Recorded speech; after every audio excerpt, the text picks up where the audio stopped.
Welcome to Cycl'n Vancouver. My name is Steve. I'm a 57-year-old guy, 6'5", around 250 pounds, who enjoys violent combat sports, particularly hockey, football, and MMA, as well as lots of baked goods and normally cycling around Vancouver. But today is different.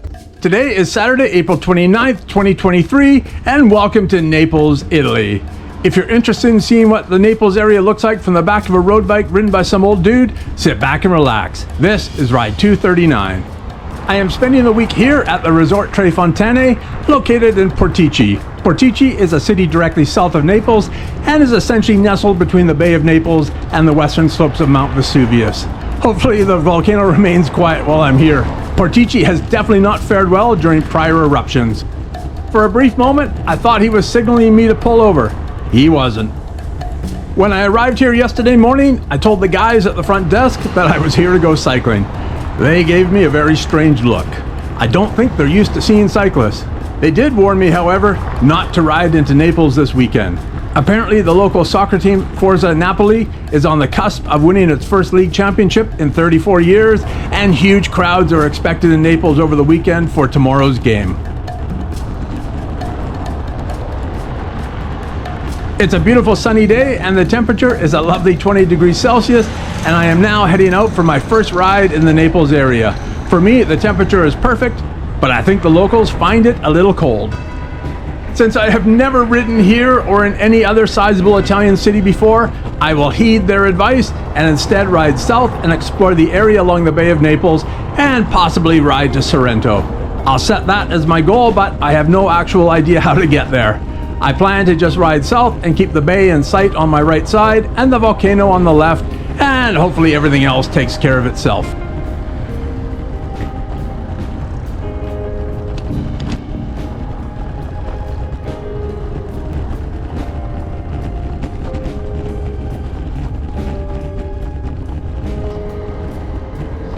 Here is my Strava route map for this ride.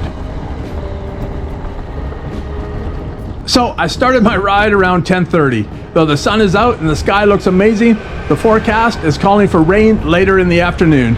I hope that's wrong, but I don't want to be caught out here in the rain on my first big city ride. The roads here are something to behold. I had a mix of worn asphalt, cobblestones, and some flagstones. The flagstones were brutal to ride on. They're uneven, sometimes broken, and I was very concerned about getting my front wheel caught in a gap and knocked off the bike. For those, I wish I had shock absorbers and larger tires on my bike.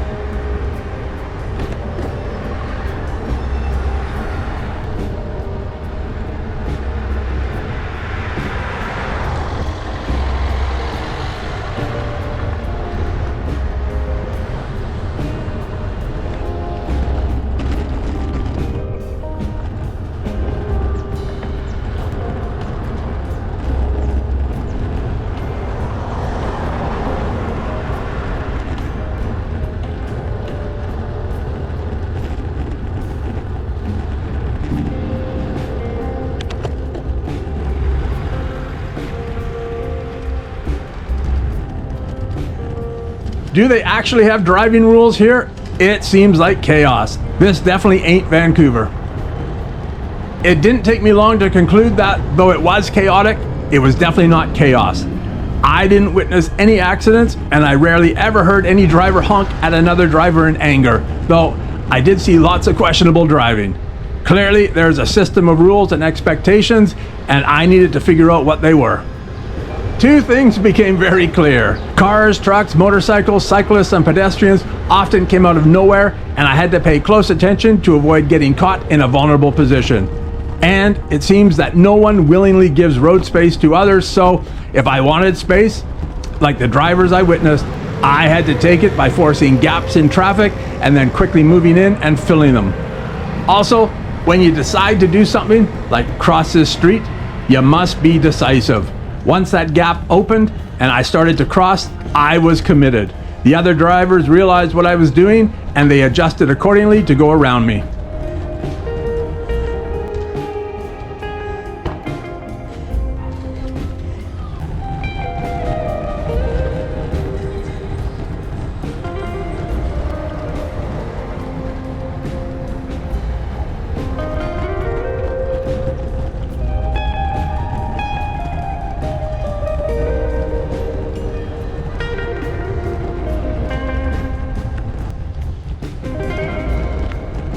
There sure are a lot of one-way streets here, and they don't always go where you want them to.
If you're wondering why I chose to come to Naples to go cycling, well, here are several factors that made up my decision.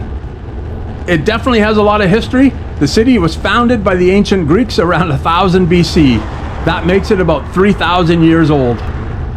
It has the volcano, Mount Vesuvius, a dormant though potentially still active volcano on its doorstep, and thanks to written eyewitness accounts from Pliny the Elder, the volcano is famous for the destruction of several Roman towns, including Pompeii and Herculaneum, back in 79 AD.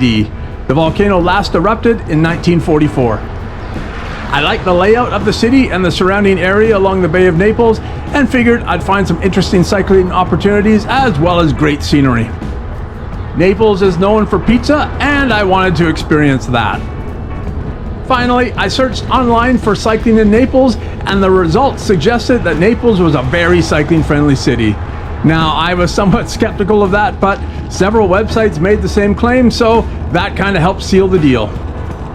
On my taxi ride yesterday from the train station to the hotel, I got a look at Naples traffic. It looked chaotic and dangerous and anything but cycling friendly. Well, I'm going to put that claim to the test today.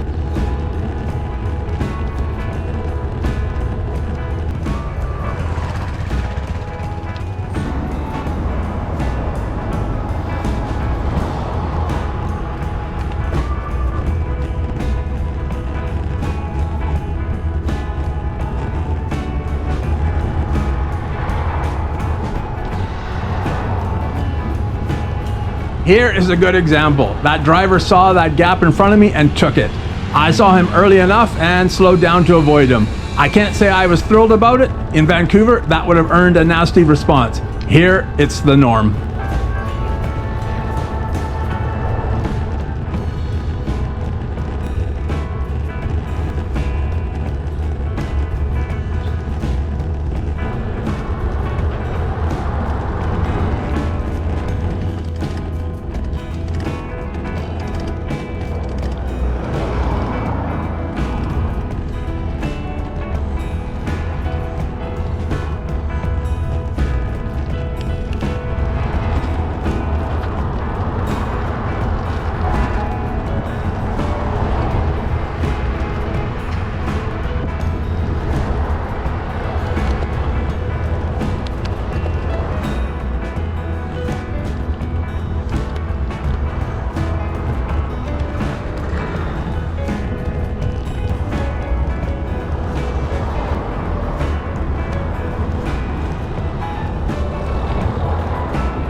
I was surprised how many people walked on busy streets, even when they had a nice sidewalk to use. I actually saw that quite frequently during the week.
It didn't take me long to copy how motorcyclists move through traffic.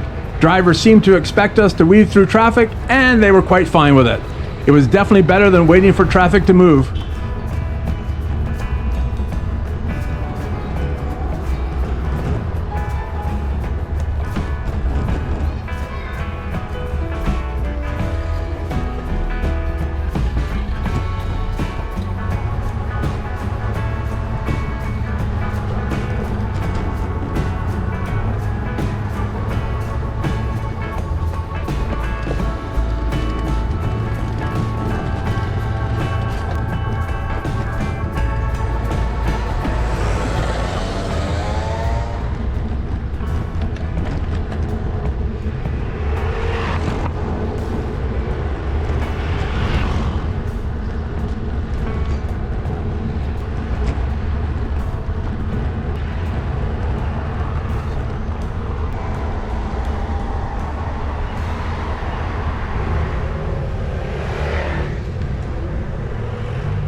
I stopped in Castellammare di Stabia for a nice rest and some water and snacks. Then it was time to continue west towards Sorrento.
I finally started to run into lots of cyclists. The roads are much nicer here and the scenery is amazing.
I think I got distracted by that Ferrari since I didn't notice a signpost telling me to turn right to go to Sorrento. Instead, since there was no traffic in front of me, I rode straight on.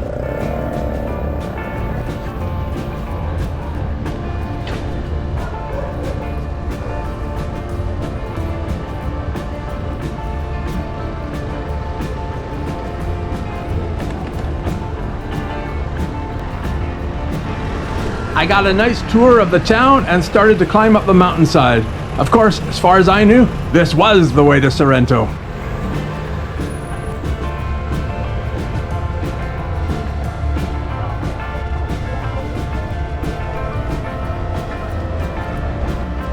Drivers often beeped their horns to let me know when they were behind me and they were about to pass.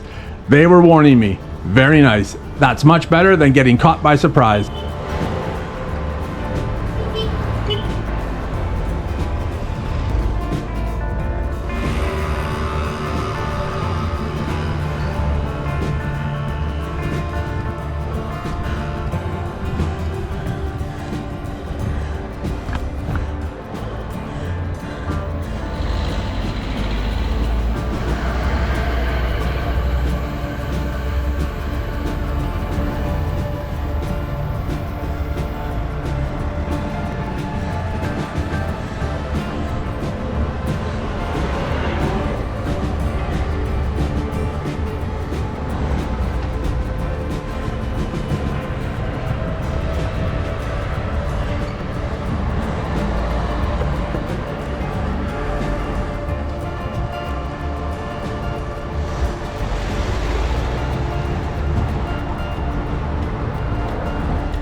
I saw that wall and I wanted a rest, so I stopped. I checked the map and figured that Sorrento was about 10 kilometers away, which isn't very far. But because rain was in the forecast, and thinking that if I went to Sorrento, I'd have to climb back over this hill on the return, I risked getting caught in the rain.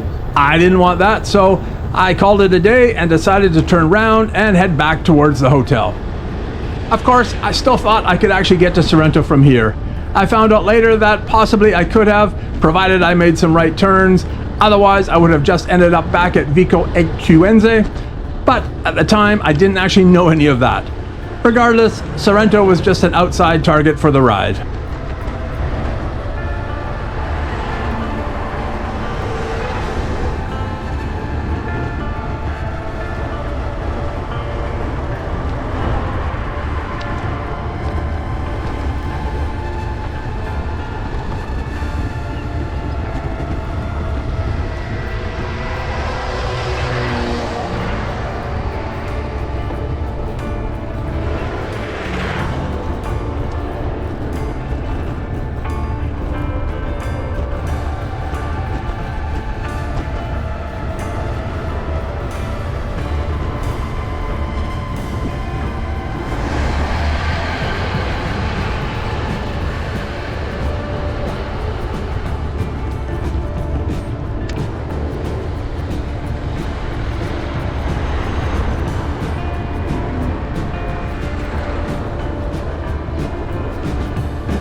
I was supposed to take that right turn.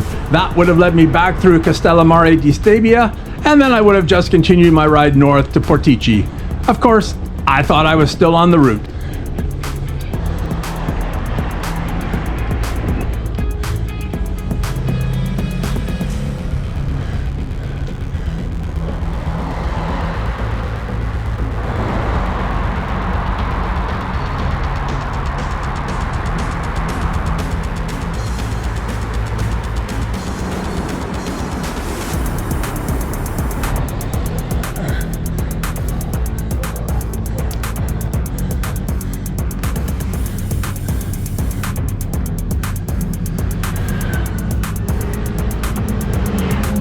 I kind of thought now that I might have missed a turn, but I figured I could just find another road and head west, and that would be fine.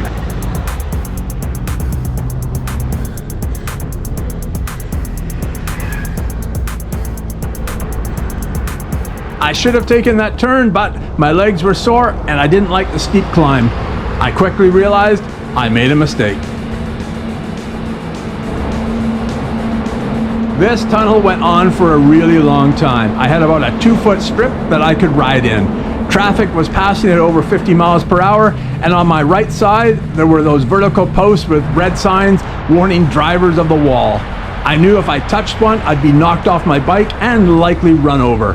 I won't say I was scared, but I sure was focused on keeping within that 2-foot strip, avoiding those posts, and watching for any debris on the road that would knock me over. That was a very long 3.5 minutes, and I was very happy to see the exit.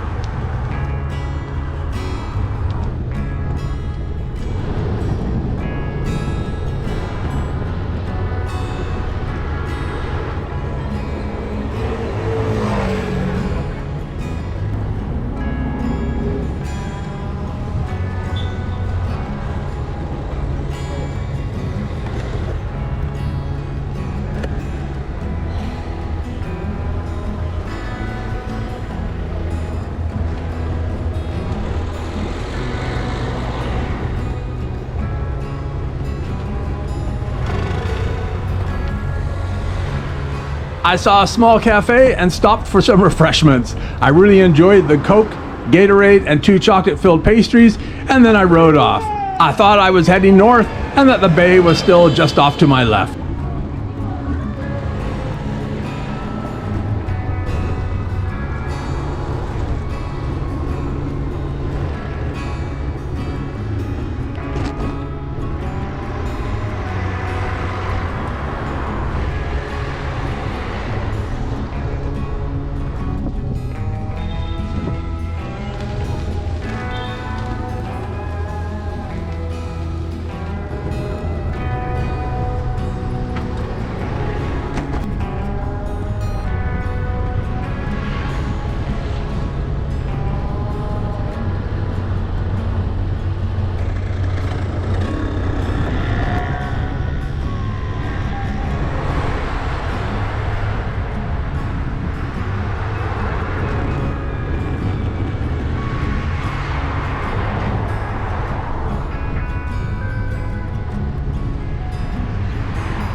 I was passing through this town, and when I got a look to the left, I saw what looked like the volcano, but that confused me. I expected the volcano to be on my right.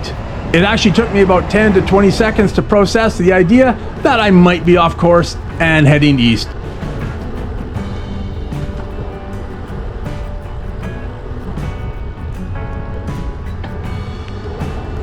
I stopped to check my location. I had downloaded an app the night before just in case I got lost and I needed help.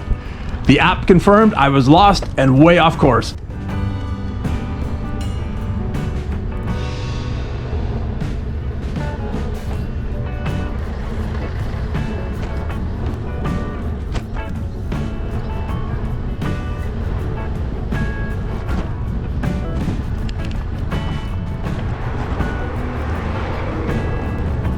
I started riding north and then west depending what options I was given.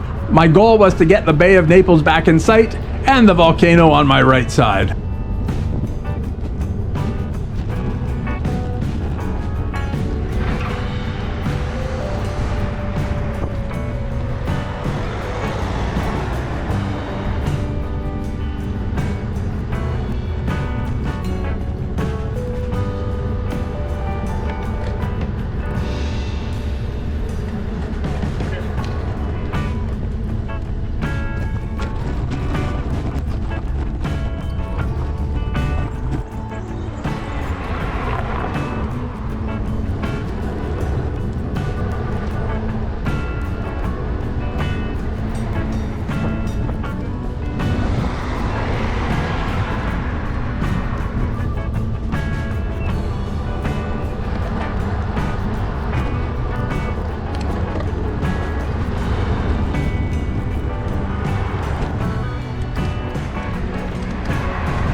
I periodically stopped to check the app, and it kept trying to direct me to the A3. That would have been perfect since the A3 cuts northwest across the landscape and right through Portici.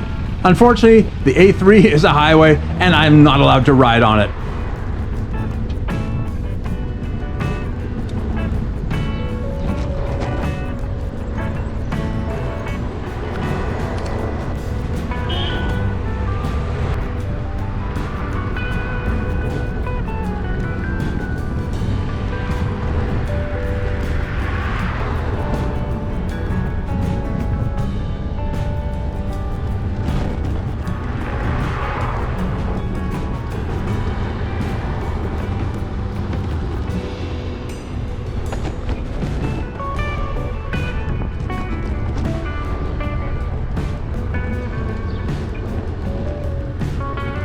So I had to find other ways to get west and north, and for whatever reason, the app soon had me riding in circles, though that was probably a function of operator error.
But I kept passing through small towns and I was enjoying the scenery and the ride and didn't really mind that I was taking the scenic route home. I was a little stressed at getting caught out here in the rain, but of course I was thinking of rain in the Vancouver sense. When the rain finally did start, it was actually quite light and refreshing for me.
Somehow, I finally ended up on a small road heading north, and I could see the volcano straight ahead. Things were looking up.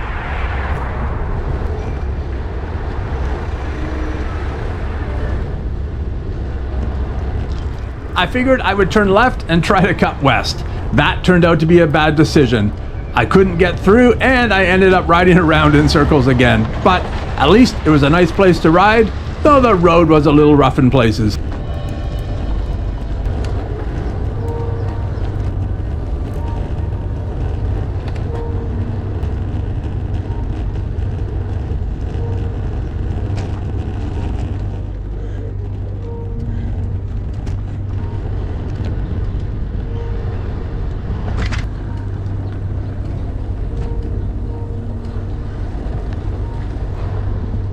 Before I came to Naples, my mom asked me if I was going to visit Pompeii. I told her that since this was a cycling trip, I didn't expect to get there. So you can imagine my surprise when I got blocked by the ancient city. There, Mom, I did visit.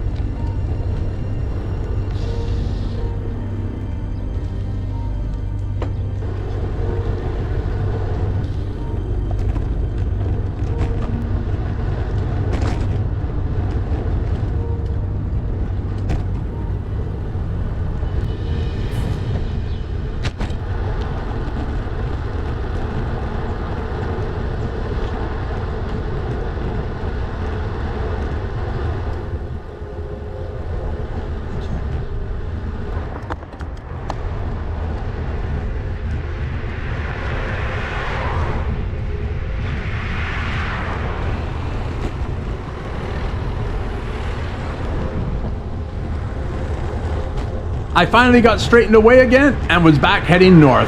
I thought about how far the volcano was yet in front of me and that Pompeii was less than a kilometer behind. Yet, it was wiped out in that eruption, and it made it quite clear to me how vulnerable all of Greater Naples is to any future eruption.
That motorcyclist came within an inch or two of killing me.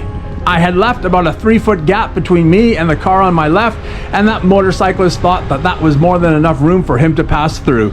That taught me to leave smaller gaps, though it almost came at a great cost.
It looks like I'm finally on course. The volcano is on my right and the bay on my left, and this road will take me straight to Portici.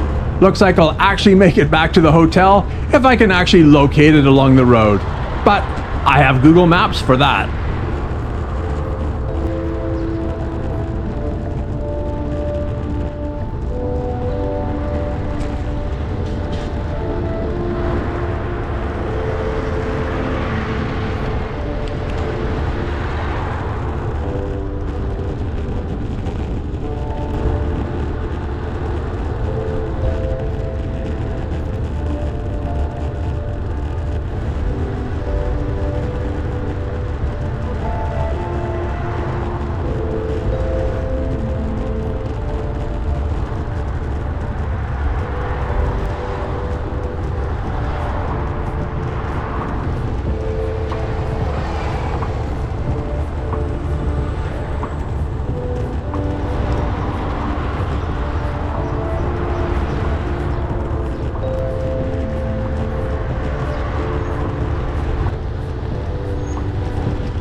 I haven't commented at all on the incredible display of colors and support for Forza Napoli.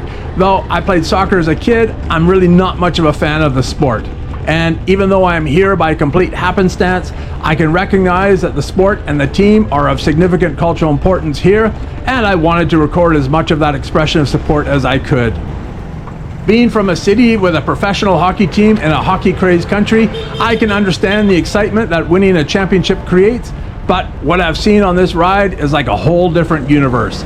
And even though this is an extremely long video, I wanted to include as much of that Forza Napoli love and devotion as I could.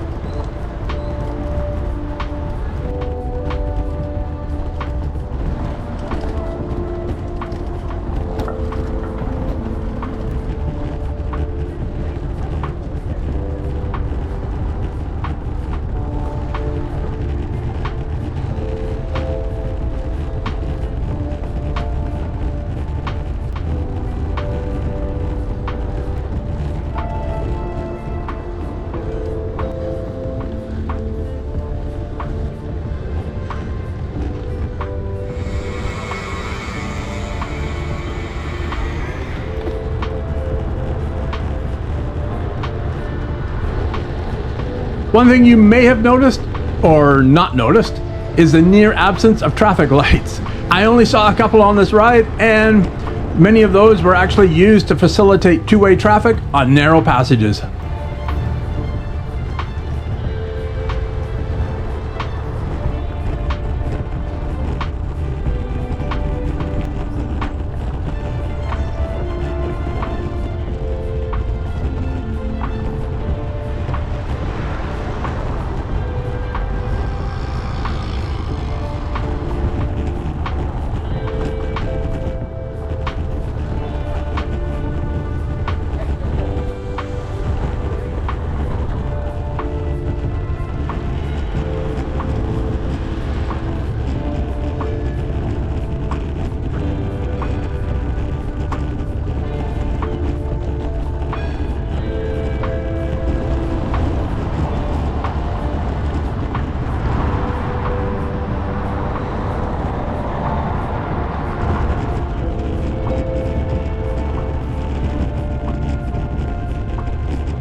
This has been an incredible ride. I got in 104 kilometers and 887 meters of climbing over close to 6 hours of cycling, making this my longest ride of the year so far.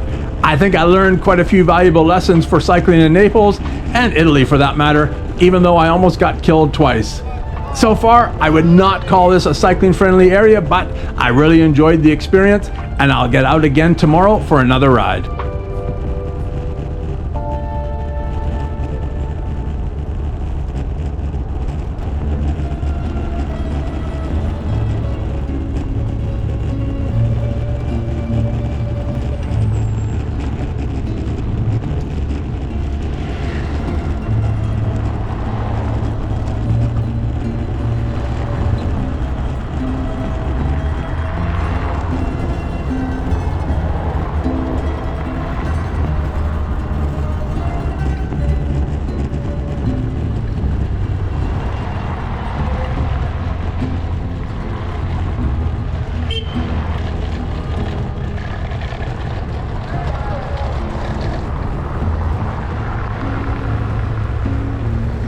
I was quite happy to find the hotel entrance, and after getting quickly cleaned up, I went to the hotel bar, ordered a couple beers, a can of Coke, 2 glasses of water, and lots of salty snacks. I then found a couch in the back corner to lay out on. It took me 45 minutes to consume all that, then I went back to my room and passed out.